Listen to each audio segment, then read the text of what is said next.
श्री स्वामी समर्थ। मी प्रांजली। शनिवारी आहे कोजागिरी पौर्णिमा। वर्षातील एक असा दिवस, एक अशी तिथी, या पौर्णिमा तिथीवर जर आपल्याला कोणत्या गोष्टी सिद्ध करायच्या असतील, साधना करायच्या असतील, मंत्रसिद्धी हवी असेल, कोणत्या धनवर्धक लक्ष्मी प्राप्तीसाठी कोणत्या वस्तू असतील किंवा देवघरामध्ये कोणत्या देवी देवतांची स्थापना असेल, तर त्या गोष्टी करण्यासाठी ही तिथी, हा दिवस जो आहे तो अतिशय प्रभावशाली मानला जातो। या दिवशी जेवढ्या शक्य होतील तेवढ्या माता लक्ष्मीसाठी, माता लक्ष्मीची कृपा प्राप्त करून घेण्यासाठी, आर्थिक प्रगतीसाठी, आपल्या कष्टाला, आपल्या मेहनतीला नशिबाची, भाग्याची साथ मिळवून देण्यासाठी बऱ्याच गोष्टी, बरेच उपाय, बऱ्याचशा सेवा आपण करू शकतो। त्यातीलच एक गोष्ट जी जवळजवळ मला वाटतं की सर्वच सेवेकरी ताईंकडे आहे, ती म्हणजे कवड्या। प्रत्येकाच्या देवघरामध्ये 5 असतील, 7 असतील, 9 असतील किंवा 11 असतील। कोणी प्लेटमध्ये ठेवलेल्या असतील, कोणी पोटलीमध्ये ठेवलेल्या असतील, कोणी तिजोरीमध्ये ठेवलेल्या असतील किंवा बऱ्याच अशा ताई असतील की ज्यांना कवड्या आणायच्या आहेत।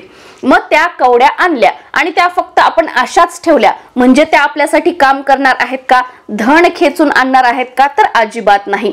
बघा, जेव्हा आपण देवांची मूर्ती सुद्धा आणतो किंवा कुठे जर एखादं नवीन मंदिर, मूर्तीची स्थापना करणार असेल, तर तेव्हा त्यामध्ये सुद्धा त्या देवी देवतांची प्राण प्रतिष्ठा केली जाते। म्हणजे काय की त्यांच्यात प्राण आणले जातात, म्हणजे ते आपल्या भक्तांच्या नवसाला किंवा सेवेला पावतात असं आपण म्हणतो। आपण गणपतीमध्ये गणपती जरी बसवतो तर आपण त्यांच्यामध्ये प्राण प्रतिष्ठा आणतो, त्यांच्यामध्ये प्राण आणतो। त्याच पद्धतीने या फक्त एक वस्तू आहेत ज्या माता लक्ष्मीला अतिशय प्रिय आहेत, तर त्या वस्तू आपण आणल्यानंतर त्याच्यामध्ये आपल्याला प्राण आणावे लागतात। म्हणजेच काय की त्या सिद्ध कराव्या लागतात।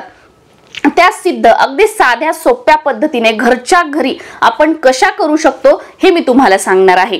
या नवरात्रीच्या 9व्या माळीला मी तुम्हाला सांगितलं होतं की ह्या कशा सिद्ध करायच्या, आणि त्यावेळेला बऱ्याच जणांनी लेट व्हिडिओ बघितला। तेव्हा त्या ताई वगैरे म्हटला की ताई, आम्ही 9मीच्या दिवशी सुरू नाही करू शकलो, मग आम्ही या कवड्या किंवा ज्या काही लक्ष्मी वर्धक वस्तू आहेत त्या आम्ही कधी सिद्ध करू शकतो? तर या कोजागिरी पौर्णिमेच्या शुभ मुहूर्तावर तुम्ही या वस्तू सिद्ध करू शकता। तर सिद्ध कसं करायचं? त्या ज्या कवड्या आहेत, सुरुवातीला तुमच्याकडे पांढऱ्या कवड्या असतील तर तुम्ही हळदीमध्ये मिक्स करून त्या पिवळ्या करू शकता, आणि पिवळ्या कवड्या असतील तर खूप उत्तम आहे। आता तो आपल्याकडे ज्या जुन्या कवड्या आहेत त्याच आपल्याला सिद्ध करायच्या आहेत। तुमची इच्छा असेल, तुम्हाला चेंज करायच्या असतील, बदलायच्या असतील तर तुम्ही बदलू शकता, नवीन कवड्या आणू शकता आणि त्या सिद्ध करू शकता। किंवा ज्या जुन्या कवड्या आहेत त्याच आपण रिचार्ज करू शकतो, त्यांच्यामध्येच अजून ऊर्जा आपण आणू शकतो जेणेकरून त्या आपल्यासाठी काम करतील।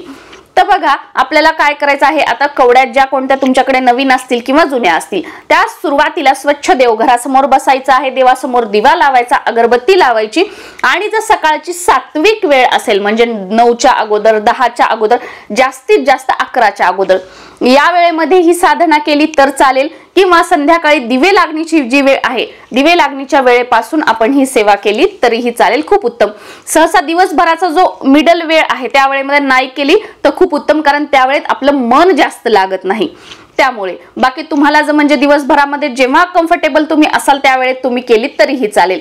देवघरासमोर बसायचं, देवासमोर दिवा लावायचा, अगरबत्ती लावायची, जे आपलं देवपूजेचं ताम्हण असतं त्याच्यामध्ये या कवड्या ठेवायच्या, स्वच्छ पाण्याने त्या धुवून घ्यायच्या, त्यानंतर त्या स्वच्छ पुसून घ्यायच्या, क्लीन करून घ्यायच्या, कोरड्या करून घ्यायच्या।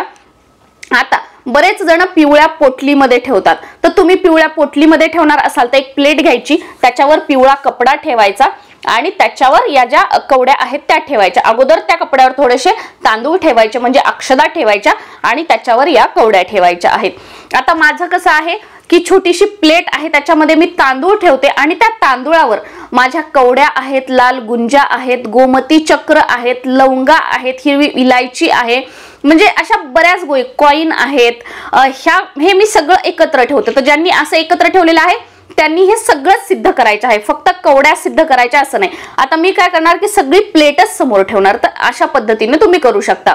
आता ज्यांना प्लेट मध्ये ठेवायचे आहेत त्यांनी ज्या प्लेट मध्ये तुम्हाला ठेवायचे आहेत ती प्लेट घ्यायची, त्याच्यामध्ये थोडे तांदूळ ठेवायचे आणि त्याच्यावर या कवड्या ठेवायच्या आहेत।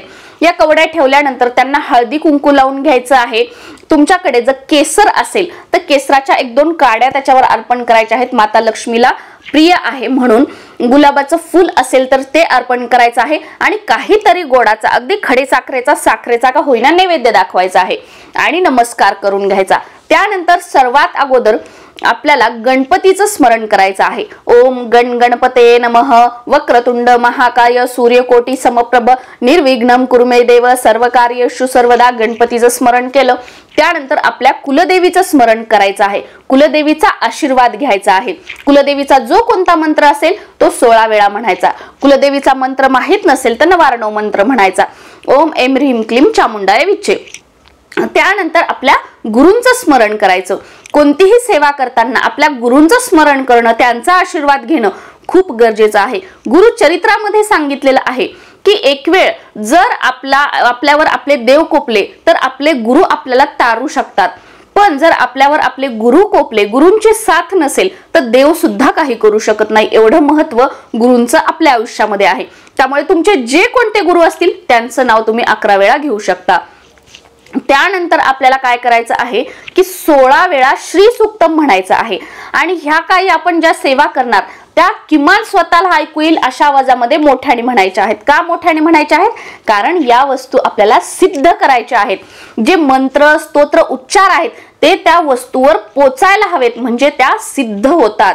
मनातली मनात तुम्ही म्हटलं त्या सिद्ध कशा होणार? आणि दुसरी एक गोष्ट तुम्ही करू शकता, तुम्हाला हवा असेल, आता हे आपण समोर ठेवलं, मंत्र स्तोत्र म्हटलं हे पण चालू शकतं आणि दुसरी पद्धत म्हणजे आपला उजवा हात तुम्ही त्या प्लेटवर वगैरे ठेवू शकता आणि हे मंत्र स्तोत्र म्हणू शकता। या पद्धतीने सुद्धा तुम्ही करू शकता, पण बराच वेळ लागतो ह्या सेवा करण्यासाठी। तेवढा वेळ जर तुम्हाला हात ठेवणं शक्य असेल तर तुम्ही ठेवू शकता।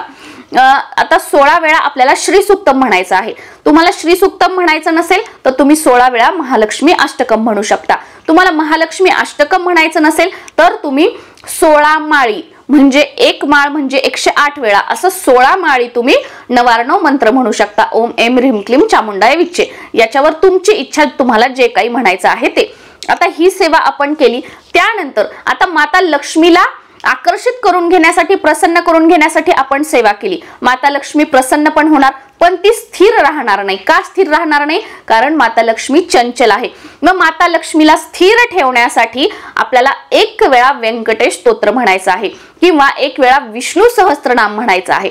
ज्या वेळेला आपण भगवान विष्णूंची सेवा करतो, भगवान विष्णूंचा वास आपल्या घरामध्ये असतो, जिथे भगवान विष्णू असतात ती जागा सोडून माता लक्ष्मी कधीही जात नाही। फक्त ती एकच जागा आहे जिथे माता लक्ष्मी स्थिर राहते, ती म्हणजे भगवान श्रीहरी श्री विष्णू जिथे आहे तिथे।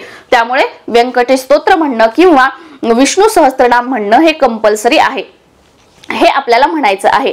आणि हे सेवा सुरू करण्यापूर्वी, सेवा झाल्यानंतर आपण माता लक्ष्मीला तुमचा उद्योगधंदा असेल तर तो चांगला चालावा यासाठी विनंती करायची। घरामध्ये बरकत राहावी, धनधान्याचं बाजूंनी धनप्राप्तीचे मार्ग खुले व्हावेत, नवीन नवीन संधी मिळाव्यात हे तुम्ही मागायचं। जे धन येत आहे ते स्थिर राहावं यासाठी प्रार्थना करायची। आणि नोकरी जर करणारे तुमच्या घरात असतील तर नोकरीमध्ये प्रगती व्हावी। जी काही तुमच्या इच्छा आहेत की माझ्या घरासाठी माझ्या ह्या इच्छा आहेत त्या तुम्ही सगळ्या बोलायच्या आणि माता लक्ष्मीला विनंती करून आपण नमस्कार करून आपण आपलं आसन सोडू शकतो। तर ही सेवा या कोजागिरी पौर्णिमेपासून पुढे आपल्याला 43 दिवस कंटिन्यू करायची आहे।